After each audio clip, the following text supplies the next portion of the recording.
नमस्कार, welcome to career 247। मैं हूं Prashant Dhawan. Now recently Bangladeshi media, Indian media, हर जगह आप देखोगे ऐसी रिपोर्ट्स पब्लिश हुई है कि इंडिया ने फंडिंग कट कर दी है रेलवेज प्रोजेक्ट के लिए। जो भारत की कनेक्टिविटी, हमारी जो सेवन सिस्टर स्टेट्स है, अरुणाचल प्रदेश, आसाम वगैरह, जो हमारी नॉर्थ ईस्ट की स्टेट्स हैं, इनसे ये कनेक्टिविटी इंप्रूव करने वाले जो प्रोजेक्ट्स थे, रेलवे प्रोजेक्ट्स थ्रू बांग्लादेश, इसकी फंडिंग कट कर दी है।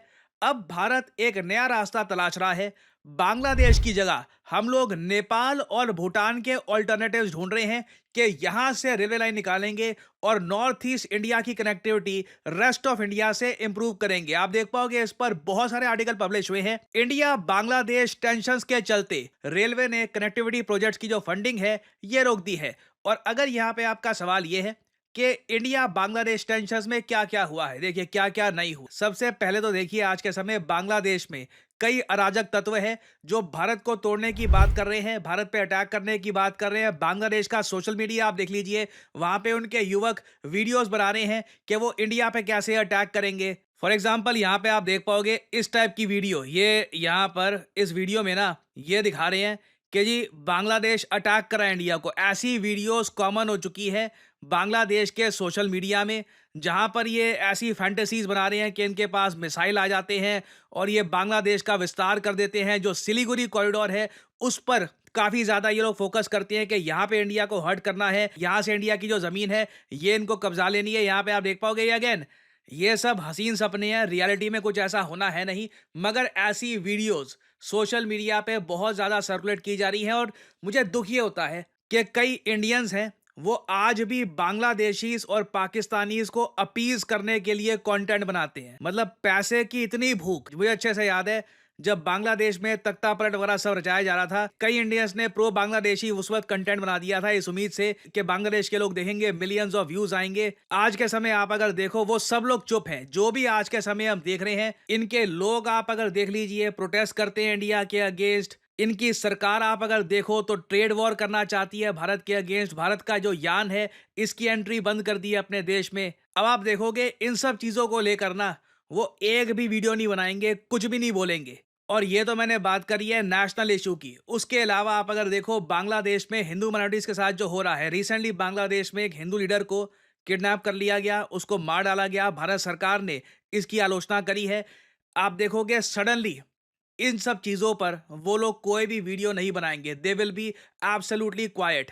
और इसका रीजन भी बहुत ही सिंपल है। आप कमेंट सेक्शन में उनकी जनता देख लीजिए, 40-50% जनता उनकी बांग्लादेश पाकिस्तान से आती है, तो अपनी ऑडियंस को वो नाखुश करना नहीं चाहते। इस मामले में मैं ये कहूंगा, आप सब लोग बहुत ज्यादा ओपन माइंडेड है जो यहाँ पे कम्युनिटी है करियर 247 पे। यहाँ पर देखिए, जब करेंसी गिरी भारत की, हमने उस पर डिस्कशन किया, उस पर वीडियो बनाई। जब भारत के एक्सपोर्ट्स जो है चाइना को ये कम हो रहे हैं, ट्रेड डेफिसिट बढ़ता जा रहा है, हमने उस पर वीडियो बनाई। जब इंडिया के साइंटिस्ट पे अटैक हो रहा था, रेप्स हो रहे थे, उस पर वीडियो बनाई। आप सब लोगों ने उस डिस्कशन में पार्टिसिपेट किया।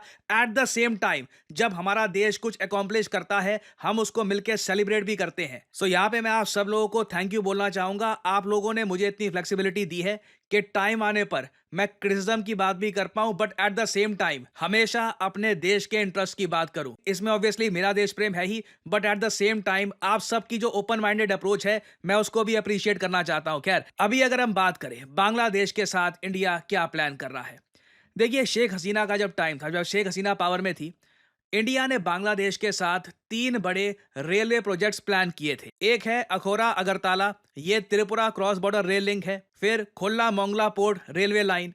उसके अलावा ढाका तोंगी जोधपुर रेलवे एक्सपेंशन।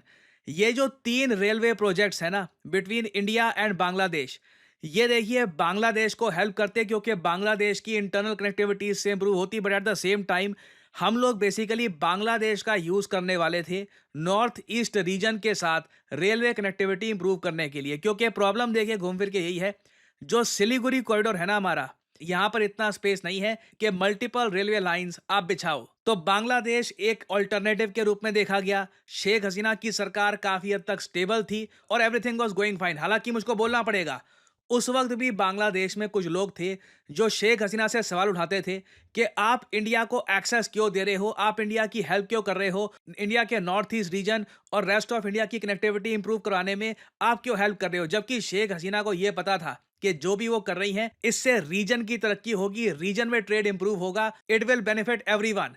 मगर मोहम्मद यूनुस की जो पॉलिसीज हैं ये देखकर इंडिया ने एक बात समझ ली है, बांग्लादेश पर हम डिपेंड नहीं कर सकते। कड़वी बात यहाँ पर यह भी है, हमने शेख हसीना से ज्यादा ही उम्मीदें लगा दी थी, क्योंकि घूम फिर के ना अगर एक कंट्री में डेमोक्रेसी है या फिर कहीं ना कहीं वोटिंग स्ट्रक्चर वहां पे है, तो जो देश की मेजॉरिटी पॉपुलेशन चाहती है आज नहीं तो कल हो ही जाएगा। पिछले कई सालों में बांग्लादेश में जब भी सर्वे हुआ है ना, पता नहीं क्यों जिस कंट्री ने इन पर जेनोसाइड किया था, पाकिस्तान, वहां पर उस कंट्री को लेकर यहाँ पे बहुत प्यार है। और भारत जिस कंट्री ने इनकी काफी हेल्प करी, लिटरली इनको आजादी दिलवाई, उसके बाद फाइनेंशियल हेल्प करी, इंडिया को यहाँ के लोग पसंद नहीं करते। रिसेंटली एक सर्वे हुआ बांग्लादेश में, वहां पर यह पता लगा 41% जो आबादी है ये इंडिया से नफरत करती है, इंडिया को डिसलाइक करती है। फिर कुछ परसेंट था वो कह रहे थे पता नहीं, कह नहीं सकते, अनडिसाइडेड थे। बहुत ही छोटी परसेंटेज थी जो कहते थे कि हम इंडिया को पसंद करते हैं। जबकि बात आई जब पाकिस्तान की, तो सिर्फ 28% लोगों ने कहा कि वो पाकिस्तान को पसंद नहीं करते। तो जब यहाँ पे ऐसी पॉपुलेशन थी, आज नहीं तो कल मोहम्मद यूनुस जैसे लीडर यहाँ पे आने ही थे। और इंडिया को आई थिंक पहले ही ये सोच के चलना चाहिए था कि जो ये रेलवे प्रोजेक्ट्स हम बना रहे हैं थ्रू बांग्लादेश, कल को कोई एंटी इंडिया लीडर आ गया, उसने ये रेलवे लाइंस को ब्लॉक कर दिया, तब हम क्या करेंगे। खैर, देर आए दुरुस्त आए। मोहम्मद यूनुस ने काफी हद तक भारत की आंखें खोल दी है। और अब प्लान ये बनाया जा रहा है कि rather than going through Bangladesh, हम क्या कर सकते हैं कि एक रेलवे लाइन बना सकते हैं जो जाएगी पहले नेपाल से, फिर सिक्किम से जाएगी, फिर भूटान से जाकर जो नॉर्थ ईस्ट इंडिया है उसको कर सकती है कनेक्ट। इसमें देखिए हमारे फायदे ये भी है कि हम नेपाल और भूटान को एक रेलवे लाइन से कनेक्ट कर रहे होंगे, इंडिया की कनेक्टिविटी नेपाल भूटान से इंप्रूव कर रहे होंगे, सिक्किम का भी इसमें फायदा होगा। ऑब्वियसली ये रेलवे लाइन कंस्ट्रक्ट करने में ज़रा पैसा जाएगा, फिर से प्लानिंग करनी होगी, टाइम बहुत ज़्यादा वेस्ट होगा। और ऑब्वियसली आप अगर मुझसे पूछे, आइडियल सर्कमस्टांसेस ये होते कि बांग्लादेश की जनता इतनी ज़्यादा एंटी इंडिया ना होती, यहाँ की सरकार इतनी ज़्यादा एंटी इंडिया ना होती, और बिल्कुल बांग्लादेश के ज़रिए ही इंडिया नॉर्थ ईस्ट इंडिया तक अपनी कनेक्टिविटी इंप्रूव कर पाता। बट मोहम्मद यूनुस की स्टेटमेंट्स भी आप देख लीजिए, ये नॉर्थ ईस्ट इंडिया को कहते हैं लैंड लॉक्ड है और बांग्लादेश गार्डियन है वगैरह। तो इन दी एंड इंडिया को यहाँ पर यही रास्ता दिख रहा है कि फॉर द टाइम बीइंग जो ये प्रोजेक्ट्स हमने पहले बना रखे थे, जो प्लान कर रखे थे, इसकी फंडिंग कट करते हैं, और नेपाल और भूटान ये होगा हमारा नया रास्ता towards connectivity with the north east India.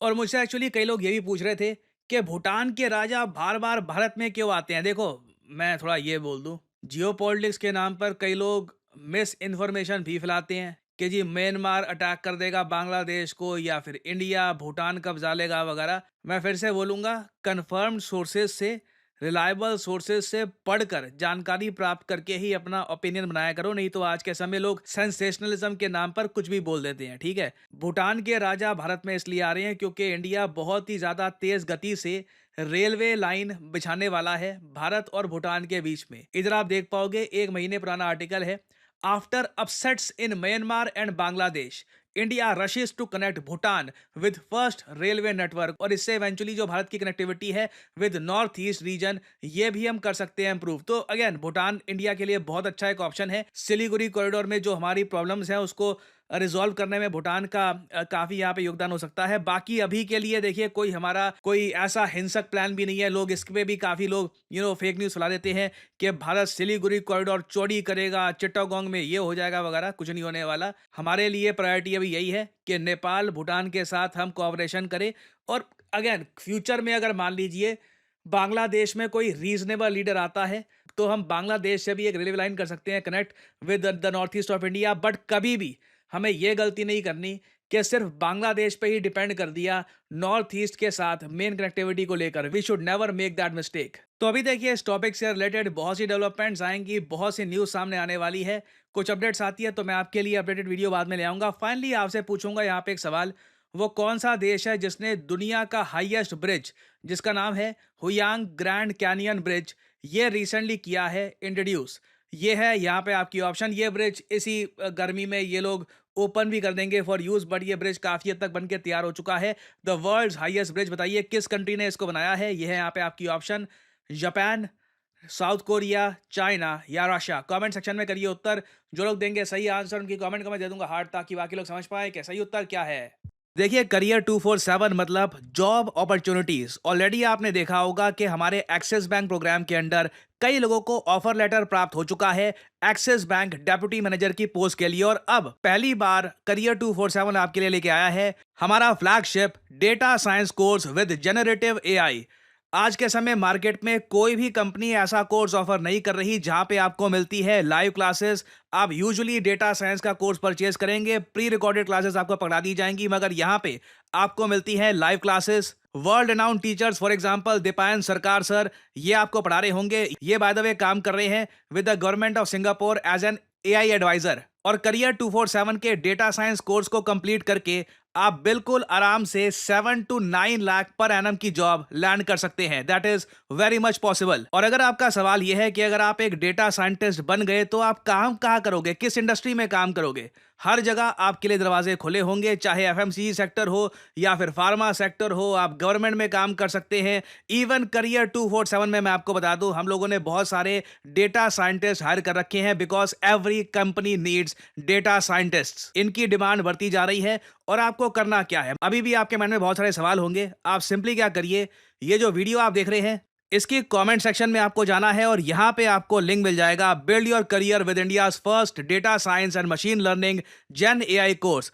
इस लिंक पर करिए क्लिक। यहां पे आपके सामने ये पेज खुल जाएगा। यहां पे अपना नाम, ईमेल, फोन नंबर और ऑब्वियसली यहां पे कोड डालिएगा PD10, ताकि आपको डिस्काउंटेड रेट पर ये कोर्स ऑफर हो। कोड आप अगर नहीं डालेंगे तो जो भी आपको प्राइस ऑफर किया जाएगा इट विल बी एलिवेटेड। तो मैक्सिमम डिस्काउंट पाने के लिए यूज द कोड PD10। हमारी तरफ से आपको कॉल आएगा, you can ask your questions. और अगर आप खुद को देखते हैं as a data scientist in the future, then you can start with career 247 data science and machine learning with generative AI course. ऐसा कोर्स आपको वैसे मार्केट में मिलेगा नहीं, विद लाइव क्लासेस और साथ में आपको वेरियस और टूल्स भी मिलेंगे। और बाय द वे इस कोर्स से रिलेटेड और जानकारी मैं वेरियस और वीडियोस में आपको देता रहूंगा। सो अगर आप इंटरेस्टेड हैं, use the code PD10 and get in contact with the career 247 consultant.